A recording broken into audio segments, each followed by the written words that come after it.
We're going out on the video chat this morning.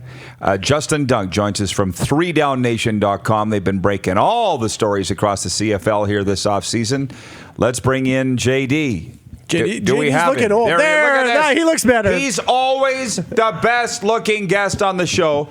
Merry Christmas, JD. How are you? I'm doing, guys. Merry Christmas to you.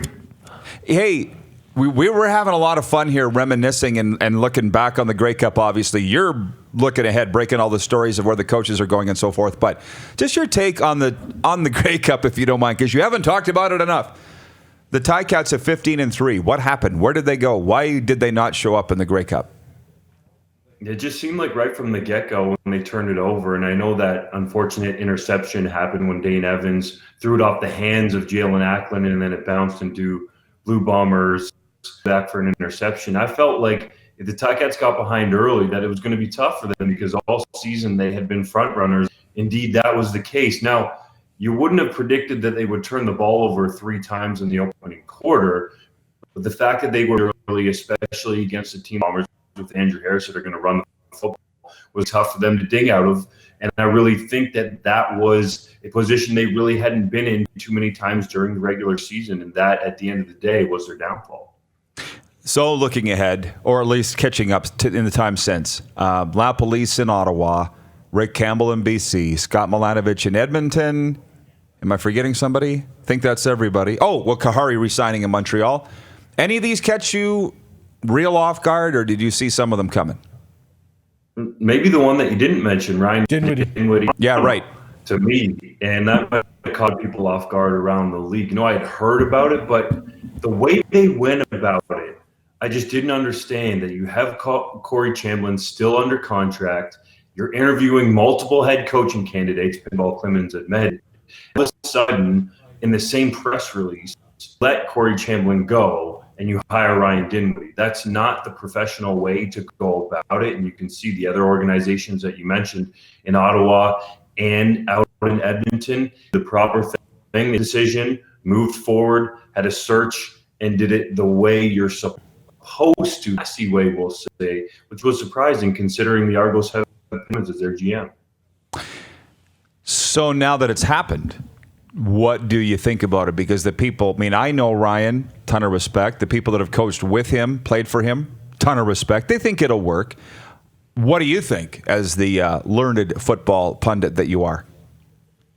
Well, guys, I'll tell you, there were people inside the Calgary Stampeders front offices and coaching staffs that were surprised that Dinwiddie got the opportunity. They felt like he still needed some more development time. And there were also some people around the league that took his comments in terms of saying that he took Bo Levi Mitchell to another level really as coming off in an arrogant way. Now, you have to toe that fine line in terms of being cocky, not, or in other terms, confident. That's more where you want to go to.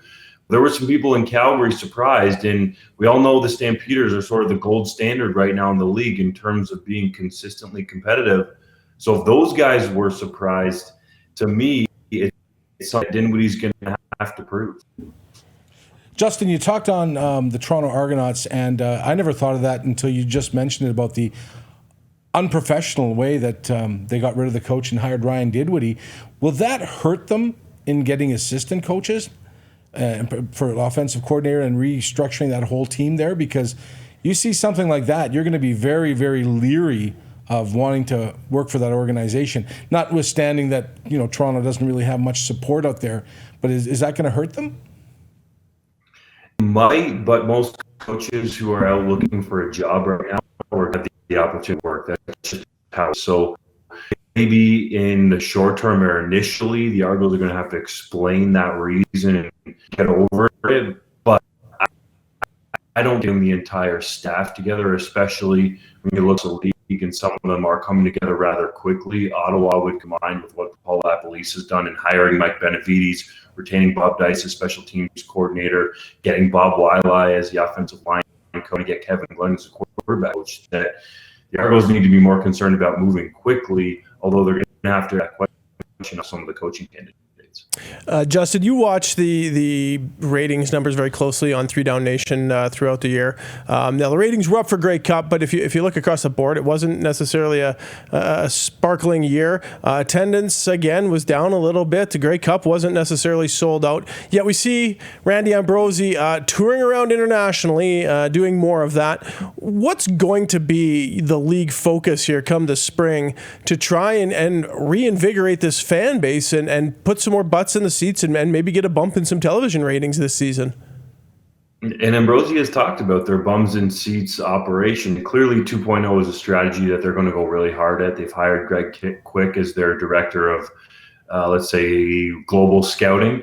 But to your point about the television ratings and the ticket sales, I think we're seeing it across all sports. And people want to get up in arms about the CFL being down with ticket sales or less bums in seats. But to be quite honest, the TV ratings actually held pretty steady. I have to go over the numbers, but I think they were actually up year over year for the entire season. So the CFL is in the same place as a lot of other sports leagues, that the at-home experience, whether you're streaming it or watching it on TV, is obviously much cheaper and it's much more convenient. You don't have to get in your car, drive hours potentially to a game, and then figure out a way home, especially if you're going to have a few brown pops. So I don't think that it's right that everyone says, well, the CFL ticket sales are lagging and the TV numbers might be down or stagnant, at least, because that's trouble across all leagues. I think where the CFL is in terms of their television numbers is pretty steady and has to be a positive overall from 2019. Justin, just lastly on the coordinators and position coaches carousel, just with Saskatchewan, what do you know or what do you hear is coming down the pipe here with, Moz is obviously here, Shivers re-signed. Beyond that, not a whole lot is known. That's right. So they obviously have Craig Dickinson as a head coach, and you mentioned Moss and Shivers as offensive and defensive coordinators, and they're still trying to put their staff together. There has been some speculation that Jarius Jackson could end up back in Saskatchewan as a passing game coordinator. Obviously has a background as a quarterback coach, and I'll say that's just speculation right now. And then as for the defensive staff, you have to look at the crew that was there with Shivers was so successful and them trying to retain most of that staff. The one guy that stands out to me is what Mike Davis was able to do with the defensive line after they got rid of their defensive coach mid-season. That group led the league in sacks from that point on. So I think overall, you'll look at that defensive staff, or most of it, coming back, and then look for a guy like Jarius Jackson to be brought in. I bet you certainly in the ear of a guy like Ricky Ray to try to get him out to look after the quarterback. Moss might even want to try to bring Jordan Maximic in, a Canadian coach that's been with the Edmonton Eskimos for the last couple of years, obviously on Moss's staff, so we hired him. So I think those could be a couple names to watch for on the offensive side of the ball. Justin, thanks for finding some time for us. I'm shocked your phone didn't go off. Probably did while you were on with us. So keep it up, and Merry Christmas, my friend. Appreciate all you do. Thanks, guys. I had it on silent just for you, but we'll get back to it right away. Thanks, JD.